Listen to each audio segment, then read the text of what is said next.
أهلا ومرحبا. Здравей и добре дошъл. Ni hao,欢迎光临.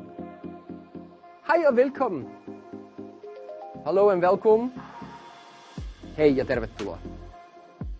Bonjour et bienvenue. Hallo und herzlich willkommen. Γεια σας και καλώς ήρθατε. Hello और स्वागत है. Ciao e benvenuto. Hej og velkommen. Cześć i witaj. Olá e bem-vindo. Olá e bienvenido. Hey och välkomna. Merhaba herkese ve hoş geldiniz. Привіт і ласкаво просимо.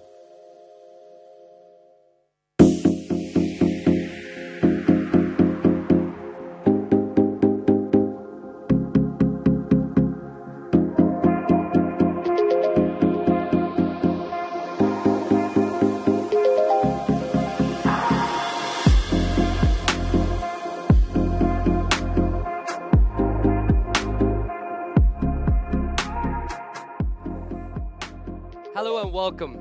Everyone here is a creator. Let's talk about how creative automation helps you to create at scale and get specific in everything we do. I'm honored to be opening this year's Create in Brussels, and it's an absolute pleasure to be here with so many like-minded people. The team has done a fantastic job in creating the best possible experience for you in the next 48 hours. So please sit back, do not relax, and enjoy as I take you through the evolution of the new creatives. Or is it the evolution of the new creators? I'll leave that up to you to decide by the end of the presentation. But just like the intro, the future will be specific. And that is because the old days are not the new ways. So, why did we call this conference Create? For us, Create is about you. Create does not focus purely on creative people. Create is our collective word for every person in the marketing, creative, and production process. We all do this work as part of our roles and responsibilities. Head of growth, head of brand technology, studio manager, application manager, graphic designers, CIO, CEO, CMOs, and even digital transformation. Damn managers, you are all part of Create. So what is specific about this work and the way of working? What will it be in the future? And to understand that, let's begin by looking at what it was. It's about the old days versus the new ways, the new creators. And it was about small teams with traditional disciplines and skill sets. Different culture, different accounts, and different creatives. And different backrooms working very siloed. All the focus was on the one big concept ID. And cultural or channel variations were seen as a frustrating necessity requested by weird marketing people. The simplicity and fun of the creative process back then make one big ID and run with it. Impact was like a broadcast. Few channels meant few messages were required, above and below the line. Radio, TV, outdoor, media was siloed. It was just one way. And there was no interaction. It was not very specific. In the past, the work of graphic production and creating campaigns of advertising, our work, your work, was creative but simple. It was a one-size-fits-all way of working, with limited number of variations. This was well described by Maurice Sachi. Agencies and clients have become too sophisticated, whereas advertising is not a sophisticated process at all. It is a simple business. And Maurice's way of thinking is part of the old days. That one big idea of working, and it is out of date. Why? Well, because there's an explosion of data and data sources and ways of collecting and even how we're defining data in many ways. It's a growth of the number of platforms, channels, and devices. Those places where your brand meets your customers. And there's an expansion in the expectations of brand consumers, more audience-specific marketing is demanded. Or put another way, it's around data, devices, and demand. And the old days are overtaken by the new ways, by the new creators, by you. So it's time for you to kick ass and incorporate. Now we're kicking ass. It's time for you to kick ass and incorporate more and more data and use that data for your output. You produce more content to serve the increased number of channels. You produce more output to expand your reach, and you get audience specific. It's time for you to create at scale. And I was struck recently by how the new creators have only gotten so specific in the last few years. That realization came to me after reading an online article about the evolution of the McDonald's menus. And actually, this was the very first menu in 1948 of what was back then a barbecue restaurant. It was simple, generic, and usable in every location that spoke English. Easy. Now, this is a menu for a McDonald's in LA in the current day. And that menu has just expanded a little bit. What we're seeing is the end of one size fits all. One big ID, one ideal customer profile, one output. Instead, marketing has become very specific. Being specific is replacing the old way of working. The new creators are doing this work, meeting the need for data-driven, audience-specific, branded content has become the necessity. And of course, some brands were ahead of the game. McDonald's already knew they had to be specific in 1993. As an example, they introduced a lobster roll menu with real North Atlantic lobster, specifically for the Atlantic regions. And for years, McDonald's has been creating very specific campaigns, however, using very traditional production processes. And research shows that about 69% of brands still use those old processes. Now, McDonald's being a giant in the industry might have had the luxury in the past to be very specific using traditional processes, having large budgets and extensive marketing teams. However, not everyone has these budgets and resources available. So if you want to compete in today's market, you better step up your game and be specific as well, even when you've got limited budget and resources.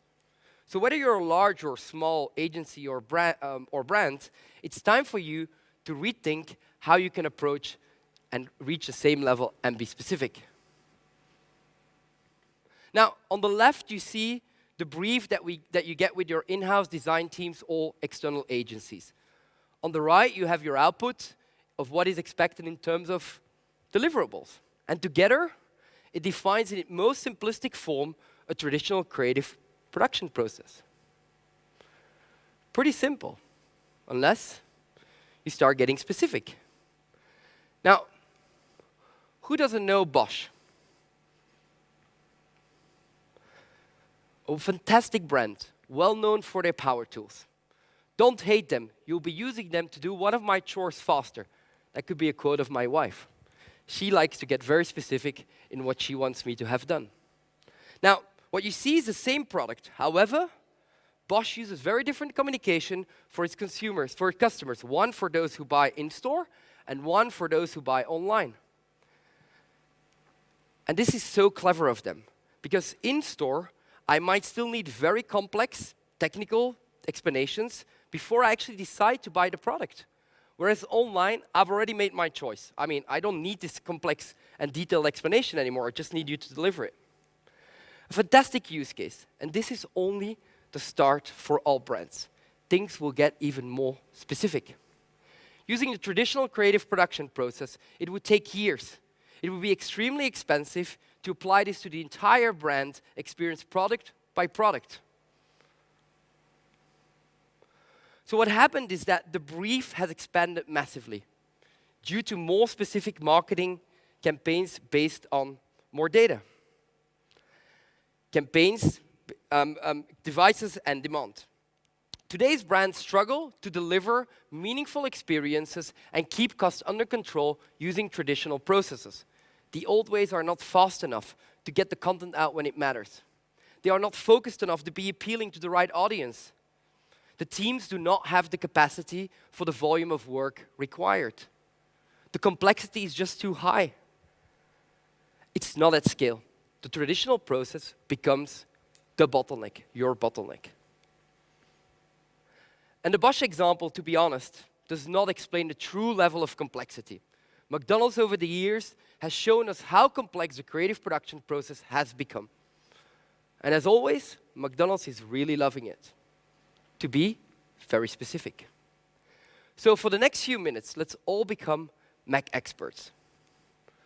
McDonald's has 39,000 locations spread over 100 countries.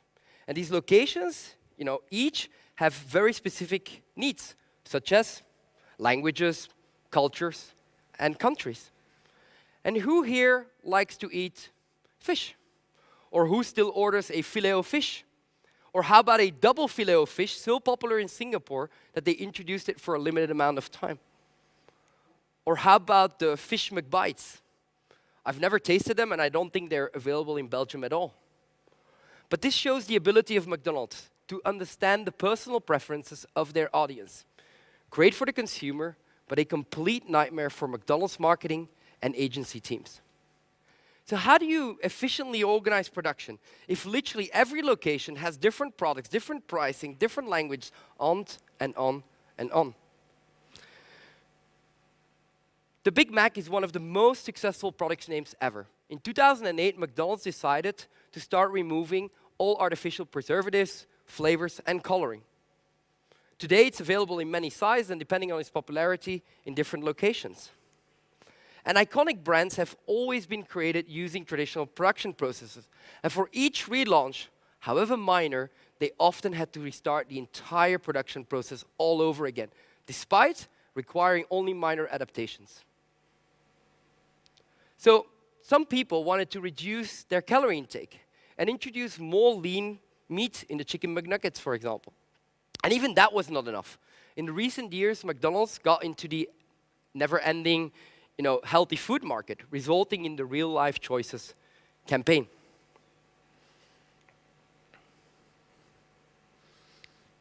It has become more than ever important for McDonald's to be very specific and display calories to its consumers and explain to them better to let consumers understand and know what they're eating. And recently, they even introduced the McPlant, a product for vegetarians. Now, local regulation information has made this production process even more complex and localized over the years. And when the corona pandemic hit, McDonald's had to adapt to situational changes and limit their menus rapidly because of staff shortages. I mean, no more all-day breakfast, no more salads, and they had to avoid food sharing menu items such as chicken dips. And those limitations were then even different for every region and every location. And today, you can order McDonald's on more platforms and devices than ever.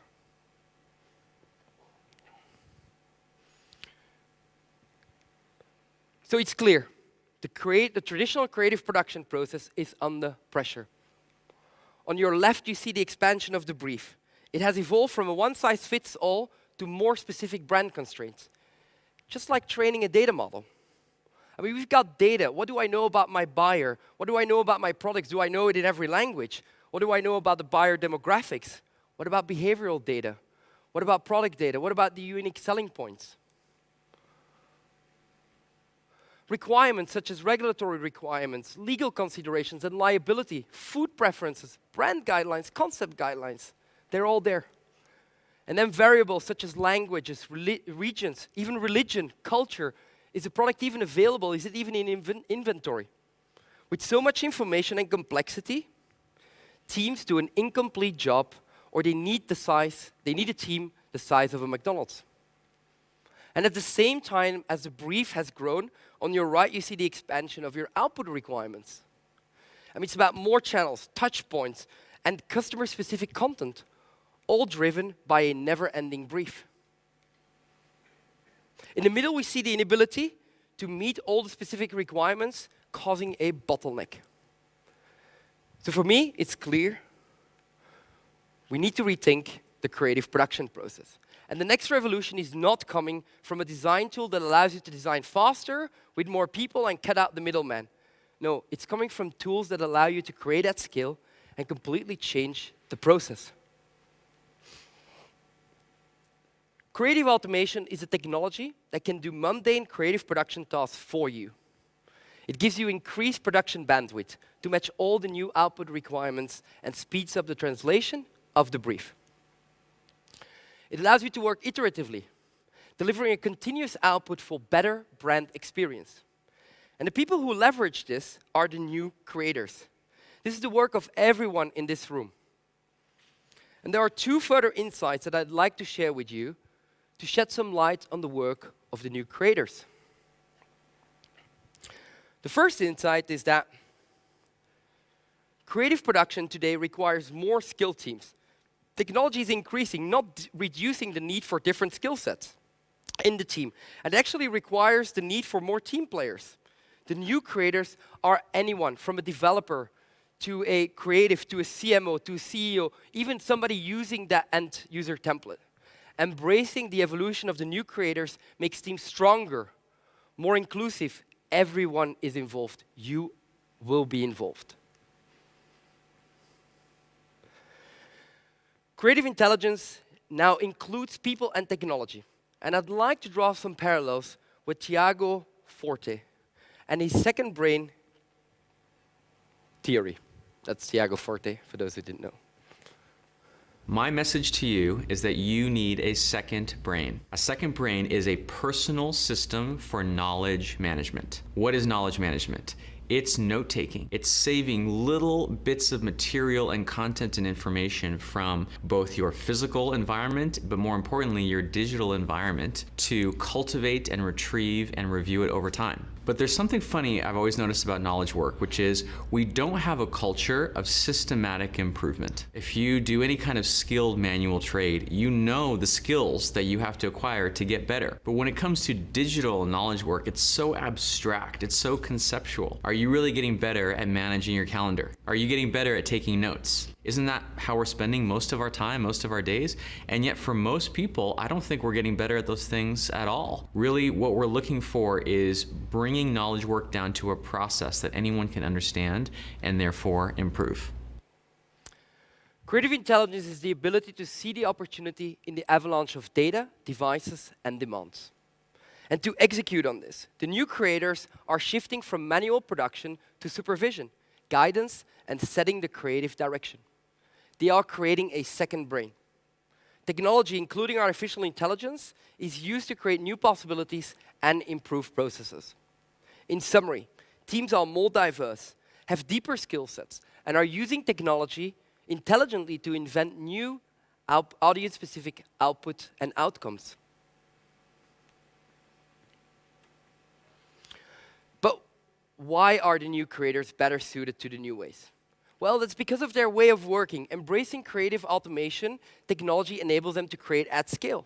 Not every brand has the means to be specific in a traditional creative production process like McDonald's used to. Being able to create at scale is the only way to meet the growing demands of output requirements and the expansion of the brief we discussed earlier. We need to evolve from the old days to the new ways.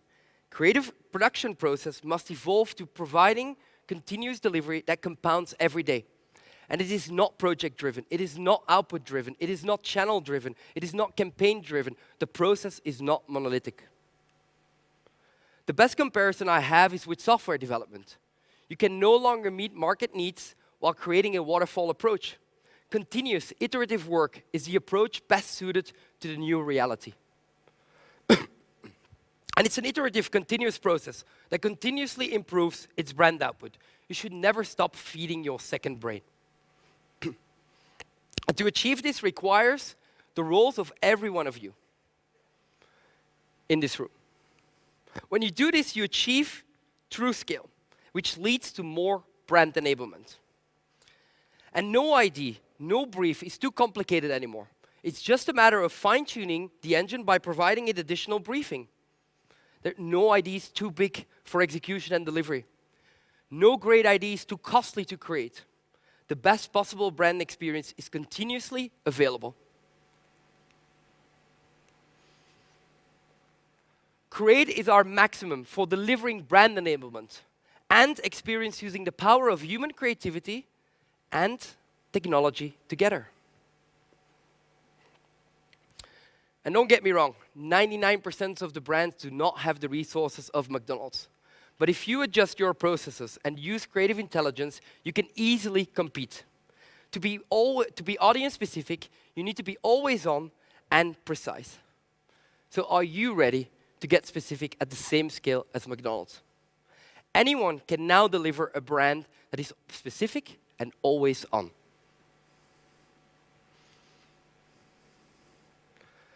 I'm happy to say that Wart de Lange, CPO at Chili Publish, will, in just a minute, walk you through the exciting journey of the world of chili graphics. He's about to show you how you can build your own Happy Meals. I thank you all for being here, and I would like to express a big thank to our sponsors. And now it's time, let's go. Oh, we're there. Now let's go, kick ass, and create at scale, Wart. Thank you.